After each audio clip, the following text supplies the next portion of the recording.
বাঙালি মানুষ আর কচুরলতি খায় না, এমন হতেই পারে না। তো কচুরলতি আমার একটা খুব প্রিয় খাবার, আর কচুরলতি সম্ভবত আমি চিংড়ি মাছ কিংবা নর্মালি খেয়ে থাকি।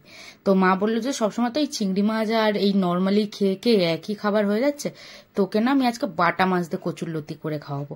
আমি বলি, মা তুমি তো জানো আমি বাটা মাছ খাই না। মা বললো, দেখ না, না খেলেও তোর খেতে তুই বাধ্য, টেস্ট এমন আছে। তো হ্যালো বন্ধুরা, কেমন আছে তোমরা? নিয়ে চলেছি নতুন একটা ভিডিও।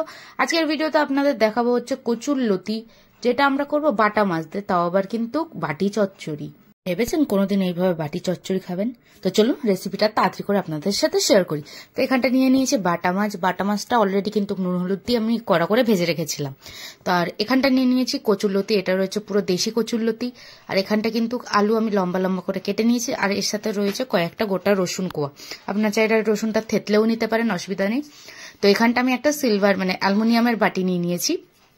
তো বাটিতে প্রথমে আলু দিয়ে দিয়েছি, তারপর দিয়ে দিচ্ছি এখানটা কচুরলতি, আর দিয়ে দিচ্ছি যে রসুনটা, গোটা রসুন রয়েছে সেটা, আপনারা চাইলে থেতো করেও দিতে পারেন। তো এর ভেতর মশলা দিয়ে দেবো হচ্ছে হলুদ, নুন, আর এর ভেতর কিন্তু আমি বাটা মশলা দিয়েছি। বাটা মশলায় আছে এখানটা হচ্ছে আদা রসুন আর কাঁচা লঙ্কার একটা পেস্ট। তো এখানটা আমি সেই পেস্টটাই দিয়ে দিয়েছি। আপনারা যদি আদা রসুন না দিতে চান তাহলে এর ভেতর লঙ্কার গুঁড়ো কিংবা খালি লঙ্কা বাটা দিলেও চলবে, অসুবিধার কোনো ব্যাপার নেই।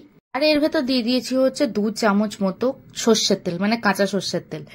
তো এটাই কিন্তু সর্ষের তেল মাস্ট লাগবে বাটি চচ্চড়িতে। তো সবকিছু মশলা দিয়ে আর কাঁচা তেলটা দিয়ে ভালো করে কিন্তু আমি মশলাটাকে, যেই লতি আর আলুটা রয়েছে, ভালো করে কিন্তু মাখিয়ে নিয়েছি। মাখিয়ে এর ভেতর দিয়ে দিয়েছি হচ্ছে পরিমাণ মতো জল। জল আপনাদের কিন্তু অতটাই দিতে হবে যতটায় আলু আর লতিটা ডুবে যায়, আলুর লতির সমান সমান জলটা দিয়ে দেবেন। তো এখানটা জল দেওয়া হয়ে গেছে। এবার দিয়ে দেবো আগে থেকে যে ভেজে রেখেছিলাম বাটা মাছগুলো এর ওপরে। মাছগুলো কিন্তু নিচে দিলে হবে না, তাহলে কিন্তু মাছগুলো একেবারে ভেঙে চুরে গলে যাবে। তো মাছগুলো ওপরে দিয়ে দিয়েছি ভালো করে সাজিয়ে। এবার কিন্তু এটাকে আমি ঢাকা দিয়ে নেবো। তো এদিকে গ্যাস জ্বালিয়ে নিচ্ছি, আর গ্যাসের ফ্লেমটা কিন্তু একদম আস্তে আস্তে, মিডিয়াম রাখলেও চলবে। যদি বড় গ্যাসে হয় তাহলে আস্তে রাখবেন, ছোট গ্যাসে হলে নর্মাল মিডিয়াম রাখবেন। রেখে কিন্তু আমি এই যেটা মাখিয়েছিলাম সেই বাটিটা উনুনে দিয়ে দিয়েছি। তো 10-15 মিনিট লাগে হতে, বেশিক্ষণ লাগে না, মিডিয়াম আছে।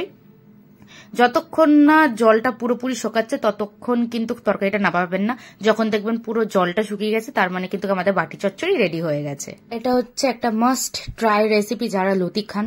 যদি ভালো লেগে থাকেন বাড়িতে একবার হলেও ট্রাই করে দেখবেন। আর ভিডিওটা ভালো লেগে থাকলে ভিডিওতে লাইক, কমেন্ট আর সবার সাথে শেয়ার করতে ভুলবেন না। আর চ্যানেলে নতুন হয়ে চ্যানেলটিকে অবশ্যই সাবস্ক্রাইব করে আমাদের পাশে থাকবেন। দেখা হবে নতুন একটা ভিডিও, ততক্ষণের জন্য বাই।